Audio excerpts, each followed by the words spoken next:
Şimdi özellikle 2024 ve 2025'in vergi kayıt sistemine her şey alındığı gibi bu kira bedellerinin de birçok kayıt dışında gördüğünden dolayı devlet bunu kayıt altına almak için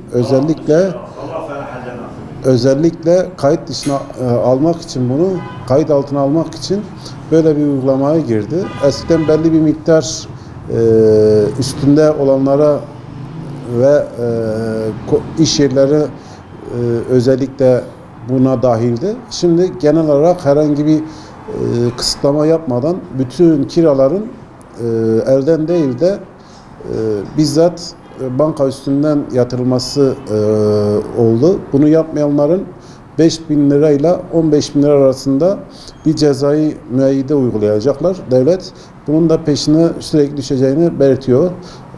Dolayısıyla bütün müşterilerimizin, bütün Şanlıurfalıların bu konulara dikkat etmesini öneriyoruz.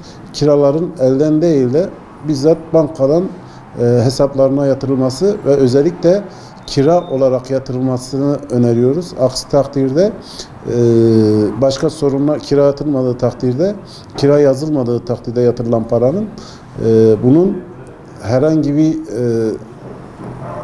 kira olarak olmadığından dolayı ev sahibinin size tekrar kira bedeli açma yetkisi vardır.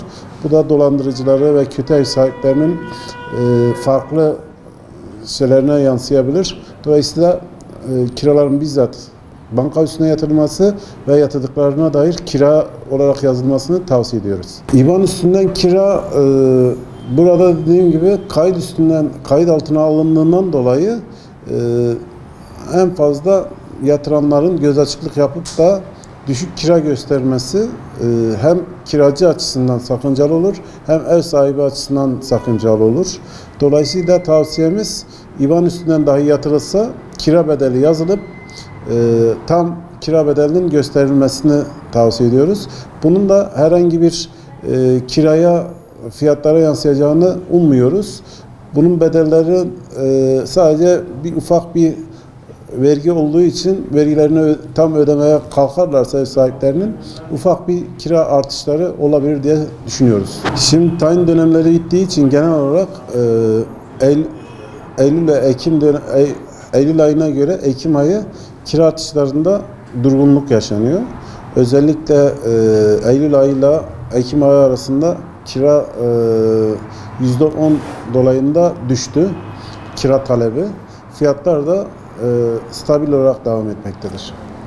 Şu anda dediğim gibi herhangi bir kiranın hareketlilik olmadığı bir dönem olduğu için kirada herhangi bir hareketlilik ve fiyatta artış veyahut da değişikliğe söz konusu olmayacaktır. Bunun özellikle 3. aydan sonra değişimleri göreceğiz birlikte.